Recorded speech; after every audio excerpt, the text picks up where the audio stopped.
Hey everyone, this is Aaron. Thanks for listening again to the Unscripted Podcast. You know, when I started this thing, we were doing Zoom. I didn't have a microphone. We didn't have sound equipment. I'd like to think we've gotten better over the years as it has gone along. At least I hope so. But one of the things I wish I could always do is go back. And so that's what I'm going to do. I'm going to go back and I'm going to remaster some of the great guests. We've had so many guests. We're coming up on 300 episodes. I've had so many great guests. And I just want to go back and remaster and redo some of those interviews to the level that those guests deserve. Honestly, they all deserve it. I'm just going to pick a handful. And so this is Aaron's version, unscripted.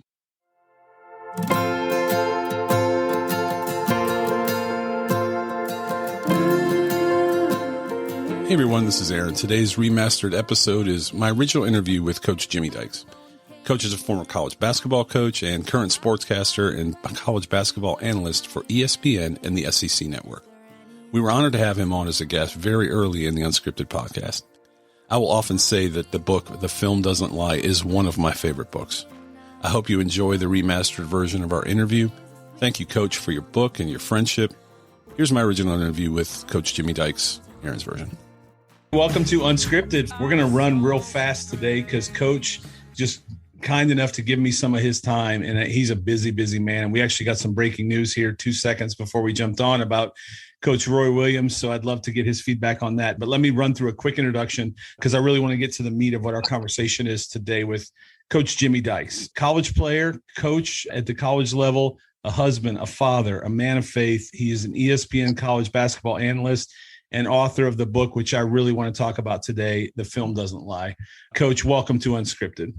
Hey, Aaron, thanks for having me, man. It's great to be on with you. And I know that Roy Williams news kind of hits you because you're a Carolina fan that you are. But, man, what a career that he's had. And, man, he loves that North Carolina University.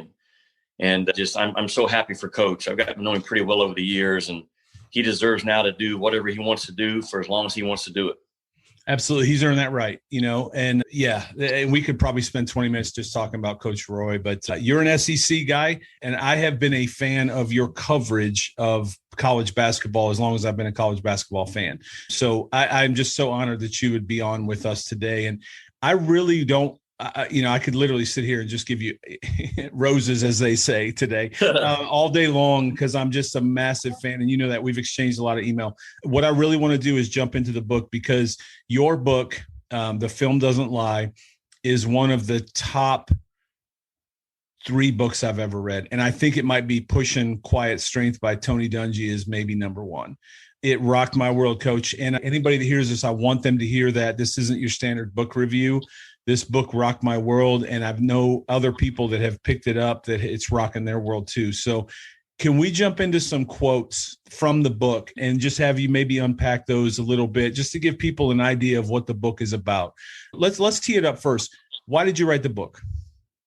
Well, out of obedience, Aaron, out of obedience. God really kind of, as he will do at certain times in our life, laid something on my heart that I knew I was called to do. So I wrote it out of obedience with no preconceived perception at all, what he would do with the book, how he wanted to use it. I just knew I was supposed to write it, clear my heart, and write what he told me to write. So I've been really amazed, as always, when God calls us to do something, how he ends up using it. I've seen it, the impact that it's had on so many people across the country, not just coaches, but just normal everyday guys and people in life that are taking the time to get quiet before God and really evaluate where they are, like we do as coaches, and study our game film. That's where you get better. And that's kind of how it all went down. And I've been very blessed. It's been out now for a little over a year. It's really taken off in the last few months with a lot of men's accountability, cell groups, small groups within their churches, kind of using it as a workbook to work through, which is pretty easy to do. If you read the book, you realize, this could also be a workbook. So yeah, that's kind of how it got started. And I'm very, very blessed, very humbled that God continues to use that book in a lot of people's lives. It's awesome. So let me fly through quotes because I know our time's limited. The voice of the leader carries the most weight. As I told you last night, I got a lot of notes. The voice of the leader carries the most weight. What do you mean? Well, in any area of life, whether Mm-hmm. it's the leader on a job, the leader in a locker room, or in my book, the leader in your home, that voice carries the most weight. And I think we all need to stop and evaluate where we are in that role, because we all, at some point in our life, our voice is the leading voice. Mm-hmm. And it might just be the leading voice for yourself. What are you saying to yourself? Does it align with God's written word? Are you saying things that are true? Are you saying things that are an attack from the enemy that you've just bought into, and now you start repeating it yourself? So I think the voice of a leader, I know it has the most impact and carries the most weight. Absolutely. And I agree with you 100%. And I'm not trying to fly through, because I could unpack every one of these for a long time. Not everything that gets your attention deserves your attention. What do you mean there? Because I love that quote. Yeah. Well, how many things already this morning? I've been up from, 3 or 4 hours.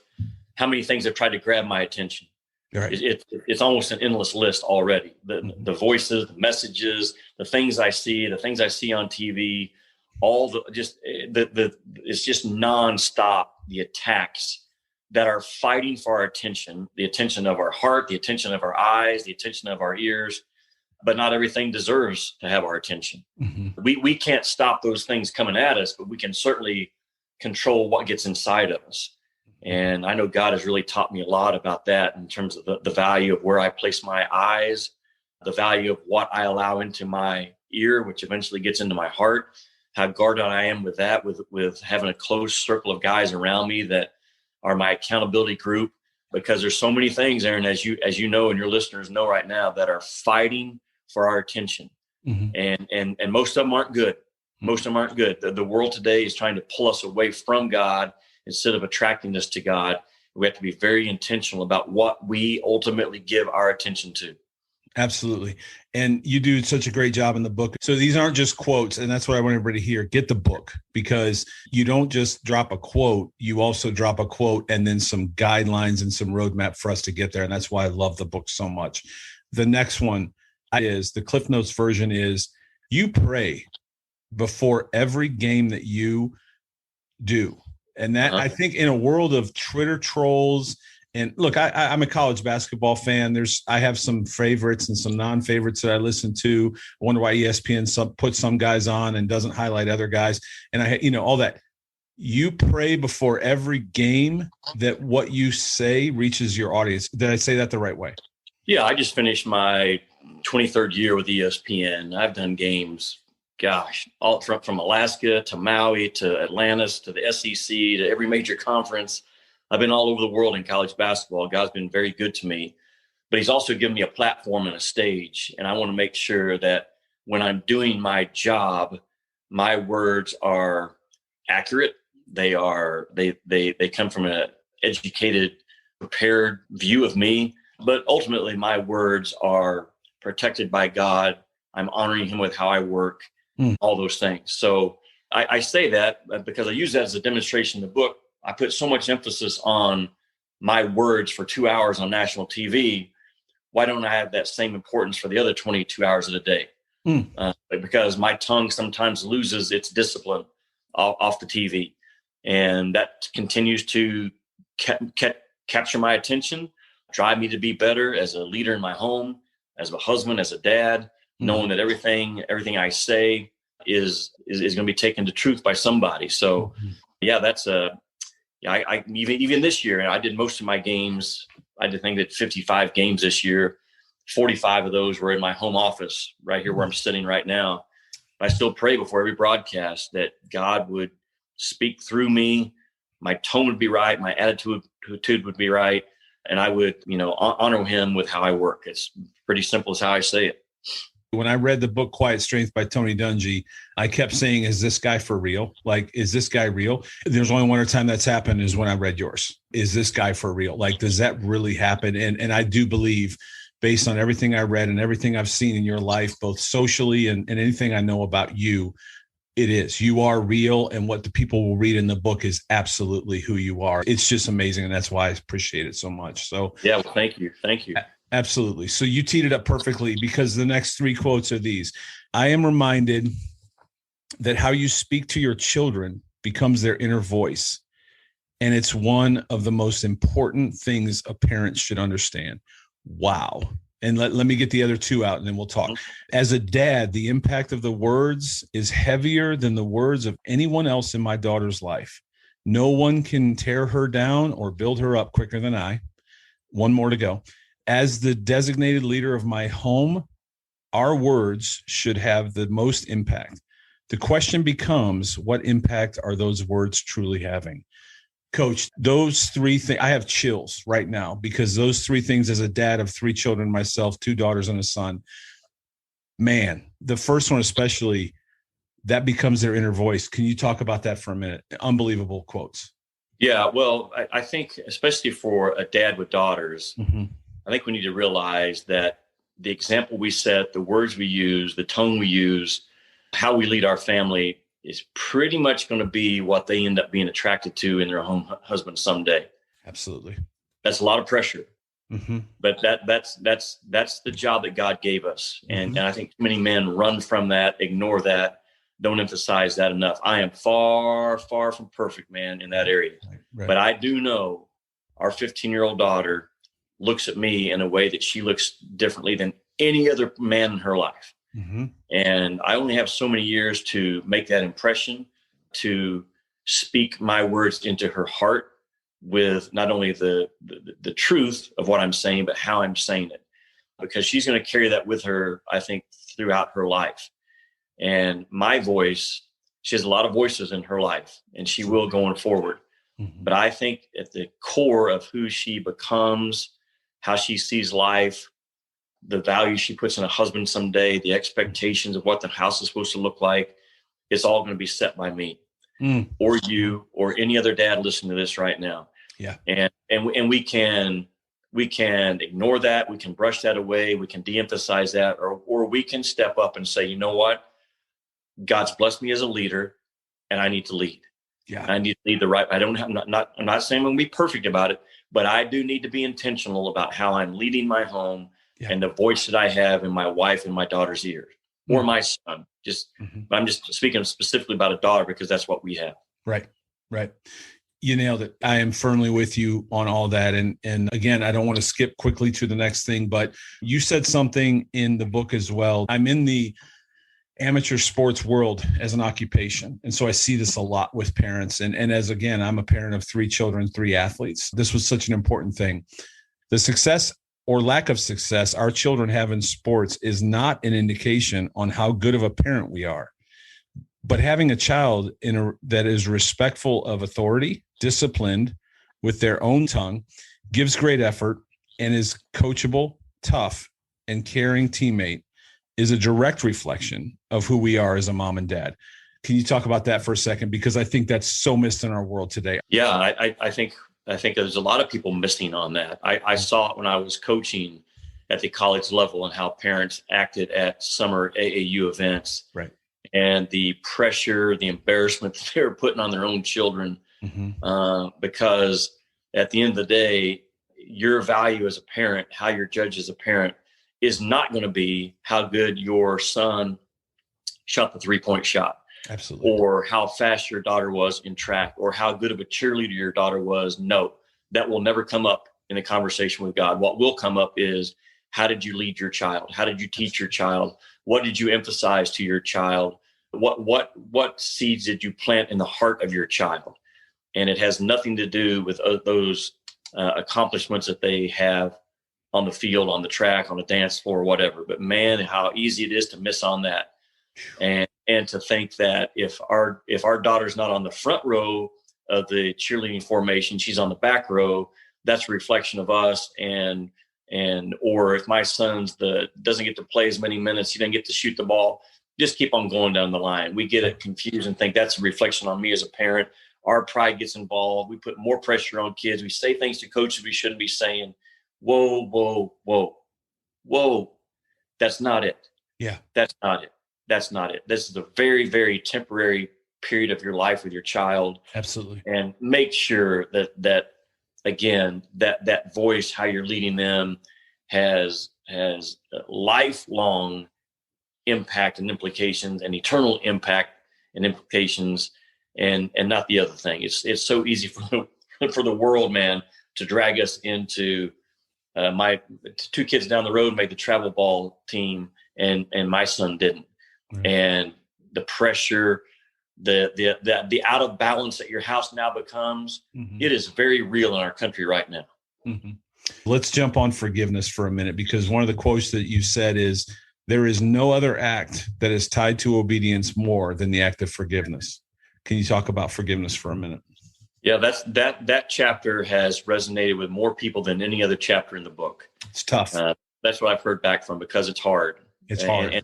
And all of us, if we take the time to really get quiet and get very authentic and very real with God and let him speak to us, we probably have some type of unforgiveness in our heart that needs to be dealt with.